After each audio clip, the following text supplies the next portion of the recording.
Alright, this video is to show you my settings and a good starting point for your settings for your FS-i6 with your 4-in-1 external multi-protocol. Alright, so you can fly your v977 or your v950. Okay, before you do any of this, you're going to need a multi-protocol. I have the external one because it's just plug and play. This is easy for me. I don't have to open up the radio or anything like that to hardwire anything in. So this is my route. I chose the external one.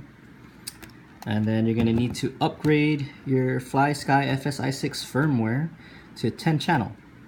There's a lot of videos on YouTube that cover that, so I'm not going to go over that. My only recommendation is that you get a data transfer cable or a firmware update cable. Because I have both a data cable and a SIM cable, and the data cable worked for the firmware update. The SIM cable will not work for some reason. So I suggest you get if you don't have one already, you also purchase a data cable so you can upgrade this to 10 channels. Alright, so assuming that this is upgraded to 10 channel and you have the external protocol, you're going to need to make a model. Alright, so you long press OK, you go to system, you select which slot you want the model. My v950 is set for slot 2. I just put C there in the name just to remind me that on the external protocol it's channel C for wltoys. Okay, and then you're going to want to make a name. My name is the w950, and again I put C just to remind me what channel to set it for the external protocol. Then long press cancel to save. Now for type select, this is very important. You want to keep it at fixed pitch. All the throttle curves and pitch curves are hard coded on the bird, so you can't adjust it. You can try adjusting it. I've tried. The ESC and motor will cut out, so it's useless to try and adjust that.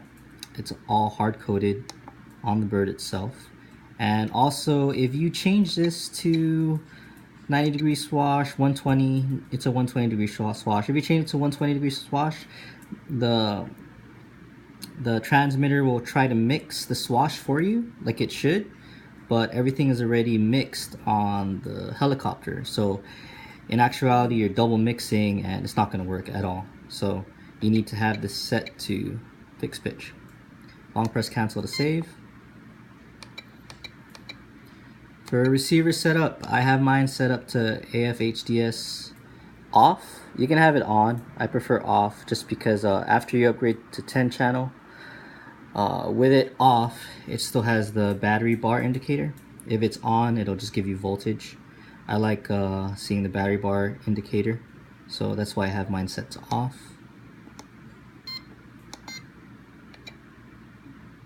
And just so you can see, the firmware version I'm running right here is the November 20.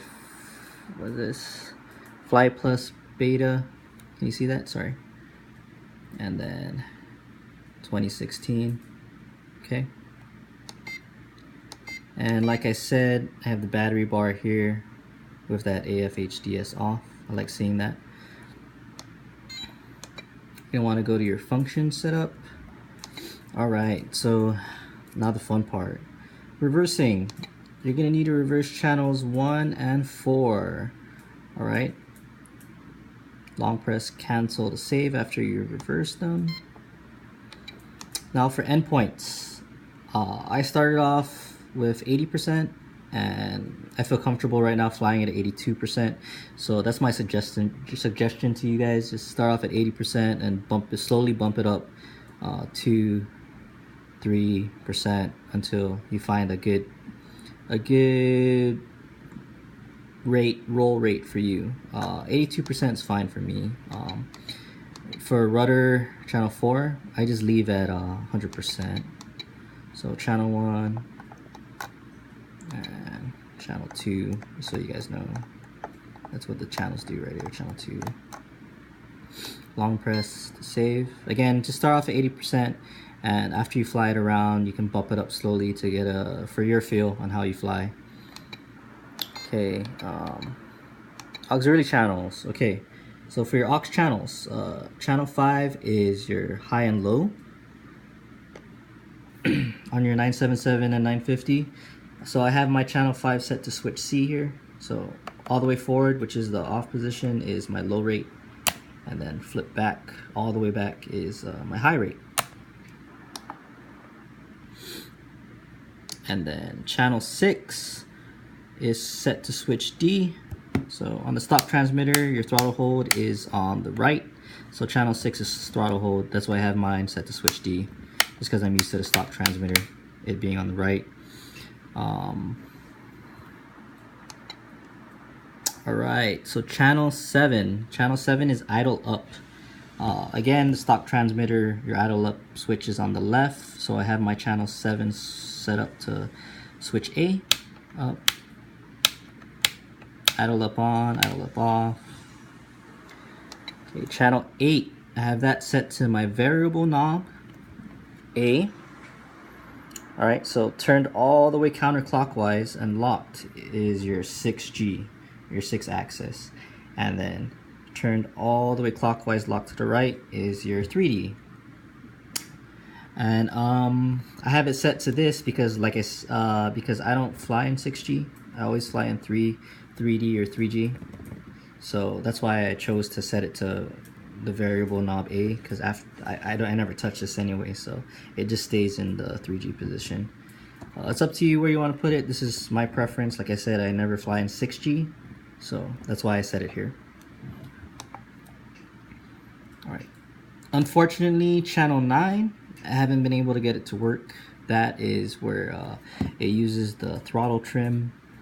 And your stock transmitter, channel 9 would be your throttle trim, and it adjusts the pitch range for your v977 or your v950 to increase the pitch range or decrease the pitch range. I haven't been able to get that to work. With the 950, it's not a problem. The stock pitch range is awesome. You know, you get about like 10 degrees positive and negative if your swash is set right. So that's not a problem with the v950. The v977, yeah, it lacks in pitch, but it's a good trainer for me because it keeps me very mindful on collective management. So as soon as I figure out maybe I need to change the firmware, maybe I need to do something else, but as soon as I figure that out, I'll let you guys know. But as of right now, I haven't gotten channel 9 to work. And that's it for the auxiliary channels. So long press cancel to save. Alright, so sub trims, you shouldn't need any sub trim at all. Those are all zeroed. Alright, so dual rate and expo. For my normal flight, I have it set to 85. I like a little expo, so 20 is good for me. Sport, I have it set to 100, also with a 20 expo. My rudder channel 4, it just stays at 100 with no expo for both. That's just the way I like it. You can tailor that to your style. Long press cancel to back out. Throttle curve, don't touch. Like I said, if you mess around with it, you can cut out the ESC and the motor while you're flying at certain positions. It will cut out depending on how you adjust it, and I do not recommend touching this at all. Everything's done on the helicopter's board anyway, so you shouldn't touch that. Mix, you don't need to touch.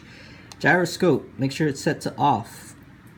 Like I said, everything's done on the helicopter's board already, so the gyro is already set. Me for the variable A, so 6-axis, 3G. Just set that off. You want to mess with what the helicopter's got going on board anyway.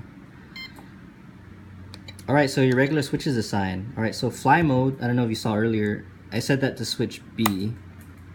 This is my free switch, right? So I set it to B. This fly mode will adjust your dual rate and expo. So sport, normal.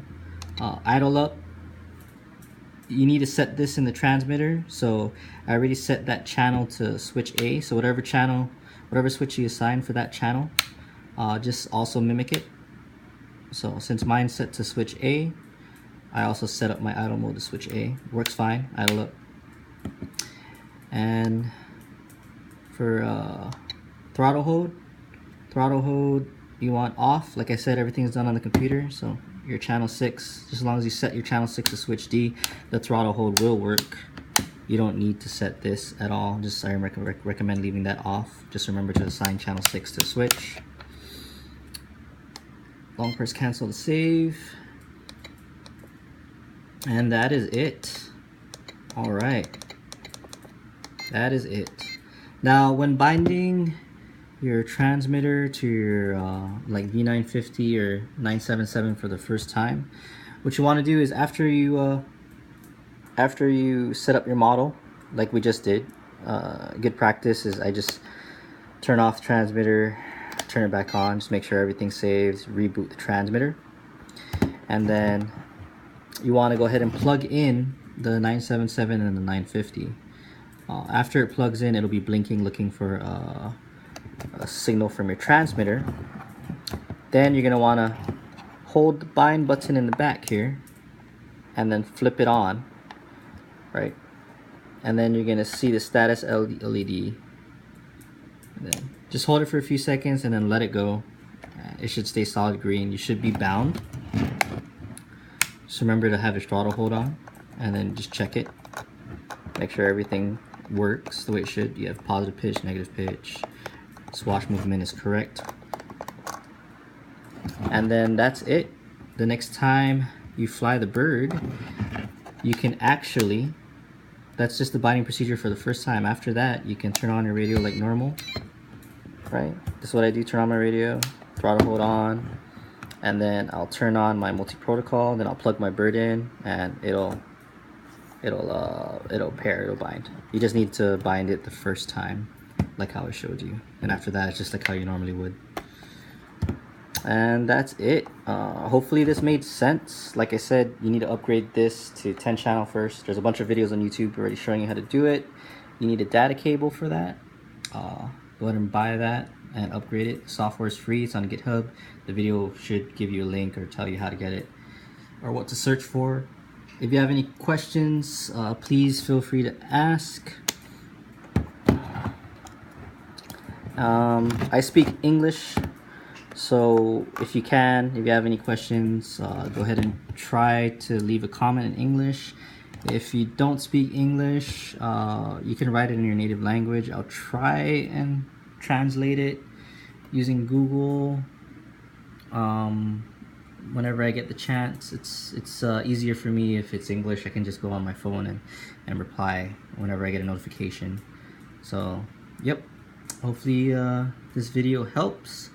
I might do another video because I don't like these cheesy decals I got from Banggood, so I might do another video of me taking this bad boy apart and painting it up. But this FS-i6 I use for I have a Flybar 250 clone, Flybarless 250 clone. I have a Flybar 450 clone, T-Rex 450 clone, and then I have the 950 and the v977. I use this transmitter to fly all of those, so it's best bang for buck. I know a lot of quad guys also use this transmitter, so if you're thinking about also getting into quads, the 10 channel firmware upgrade is a must for quad owners. I know they like having all those extra channels. I don't really fly quads, not yet. I might get into that later on, but yep. Hope you enjoyed this video. Sorry for it being pretty long. Like I said, just leave a comment. I'll try and get back to you as soon as I can. If you could leave it in English, that's the easiest way for me. Again, I'm English speaking, so alright, have a good one.